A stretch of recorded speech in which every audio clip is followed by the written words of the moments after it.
I wanted to do a more careful review of some of the different political slogans that we've seen plastered all over the place in Eretz Israel in the last however many months, centering around this ad campaign that tried to build off of a quotation from the national anthem of the state of Israel, Hatikva, where, of course, we have this line, Lihyot am choshi be'artzino, to be a free people in our land.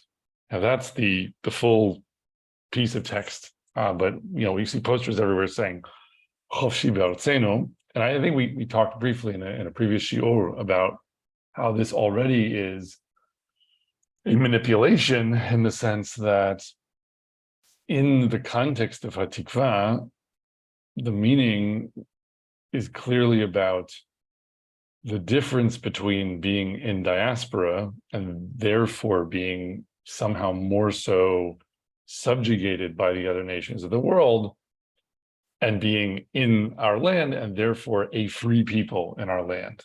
And the word chofshi, if you go to the sources that it derives from Torah, it's always about setting a slave free, right?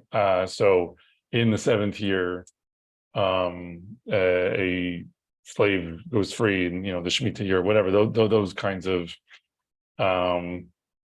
passages in the Torah. And so chofshi is about the end of servitude. And I don't think it's accidental that in Hatikva, the word was chosen to talk about an end of servitude, like we're leaving, sort of like an exodus from Egypt, and we're going to our land. So we're, instead of being a nation in servitude and that's oppressed and persecuted in diaspora, that we can be an am chofshi be'artzeno, a free people in our land. Now, the ad campaign, which clearly is a very professionally composed campaign, and I haven't investigated this particular one, who's funding it, and whether we know anything about who actually put together the content for it. But I think it's a really nasty and heartbreaking campaign, all told. And I mean that commenting on whoever it is that came up with the content. There are lots of people who have these signs up, and once you print a bunch of signs, you're talking about everyone who wants to identify with one side of a movement, or rather one side of an argument. And I understand there are lots of people who oppose the judicial reforms and want to put up a sign saying that, and they'll be very diverse in their opinions and motivations and what they would be like in a conversation. But if we're talking about the people who created this campaign, it's as I hope to now demonstrate, a very deliberately divisive campaign, which is targeting very specific pressure points, and really trying to whip up a sense of enmity of the people who oppose judicial reform, towards their fellow Jews, towards the other citizens of this country who also voted for members of elected government who are proposing or implementing policies that some people don't like. So we can talk about this in detail, but starting again with choshi be'artzeno, that's the sort of tagline for the whole campaign. And then you also have these other signs and billboards that have gotten more specific.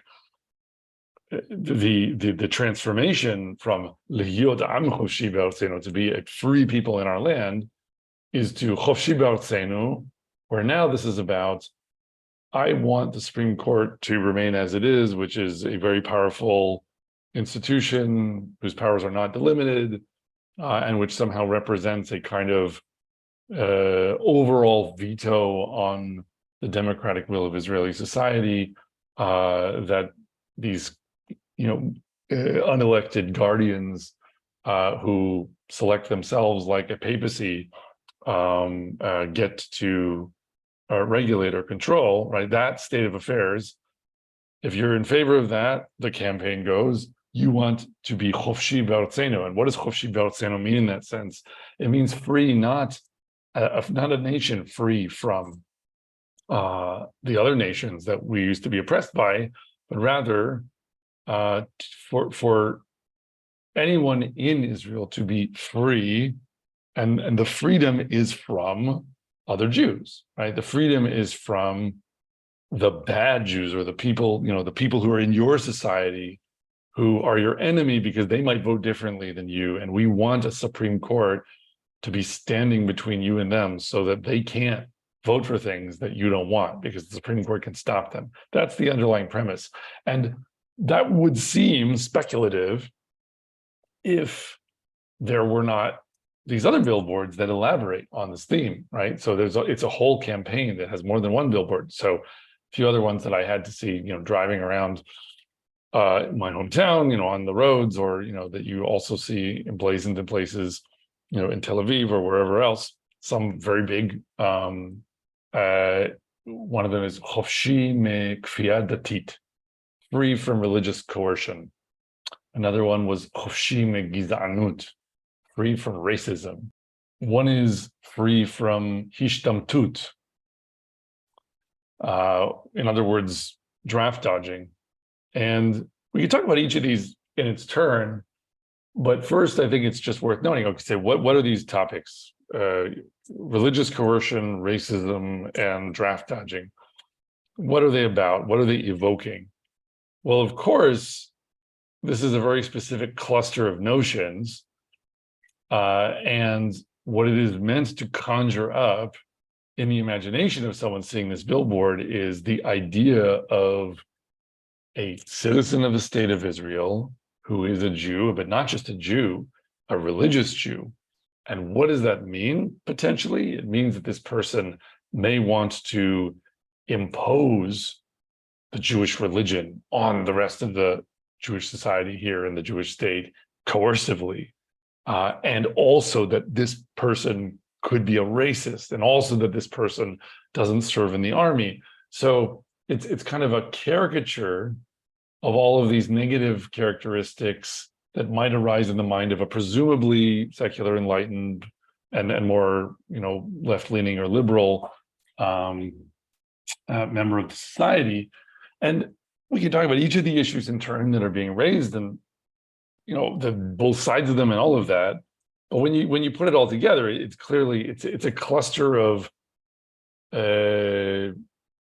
let's say negative stereotypes that are meant to combine and produce enmity, right? To produce dislike, hatred, opposition towards another sector of society, right? Because obviously, there are lots of different kinds of people in the society. There are even lots of different kinds of Jews in the society. There are lots of different kinds of religious Jews in the society. And some could be criticized more or less for this or that characteristic. But at the end of the day, when you put all this campaign together, we want to be chofshi be'artzenu. What does that mean? We want to be free in our land. We want to be free from religious coercion, free from racism, free from draft dodging, which is also just a very bizarre kind of formula. Like, draft dodging isn't a thing that you're usually needing to be freed from, but it makes it into the campaign because ultimately the real question being posed by the people who, I would say the nefarious people who compose the content for this ad campaign, is you as a more cosmopolitan, more liberal sort of Israeli, what do you hate about religious Jews? When you think, what are the things that you dislike about them? And let's really, stoke that in how you're viewing this whole situation. That when you're thinking about the Supreme Court and how you feel about this issue, let's get you to think about the most displeasing or distasteful or repulsive aspects of your stereotype of the people on the other side, the religious Jews who are presumably more in favor of this thing that we're trying to get you to sort of feel whipped up about stopping. And let's really focus you on the dislike you feel based on these different aspects of the caricature of this negative stereotype. So it's really heartbreaking because I think and we can talk about each of these points in this turn in a moment, but this is a campaign designed by very thoughtful admin, right? Like people who are trying to, or let's say admin and women, people who are trying to think carefully about what sorts of thoughts and emotions are going to produce the most solid support for a movement against the judicial reform, because that's what whoever's paying for these ads, that's what they want. They want opposition to the judicial reform, and they want to take anyone who's not so sure how they feel, or maybe they're opposed to it, but they're opposed to it in a way that isn't that combative or isn't that hostile to the other side, and say, don't you realize whom you're dealing with here? You're dealing with racists. You're dealing with people who want to subject you to religious coercion. You're dealing with people who abandon their society in its time of need, in its need for defense, and don't even want to serve in the army. Just think of how despicable the people that you're dealing with are. And you are on the other side of that. And you should now feel more motivated to push back. And I can't help but feel that whoever designed this campaign, this wasn't about making an argument against judicial reform at all, right?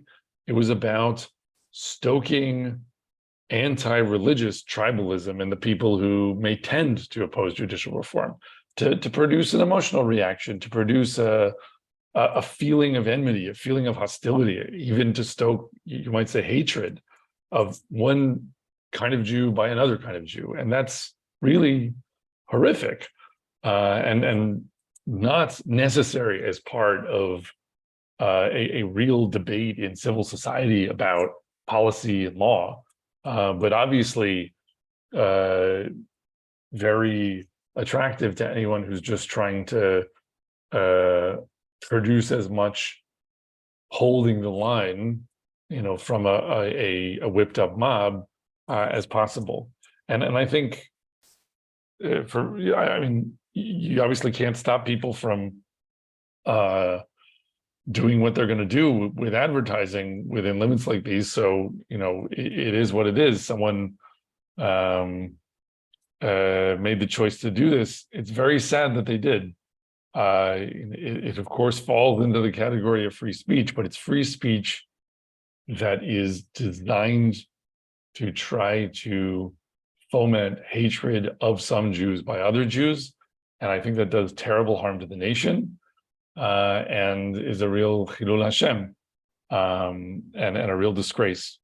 We would like to encourage our viewers to share these videos with friends and send in your responses. If you would like to obtain Birkon Nusach Eretz Yisrael or invite the rabbi for a speaking engagement, please email us at office@machonshilo.org.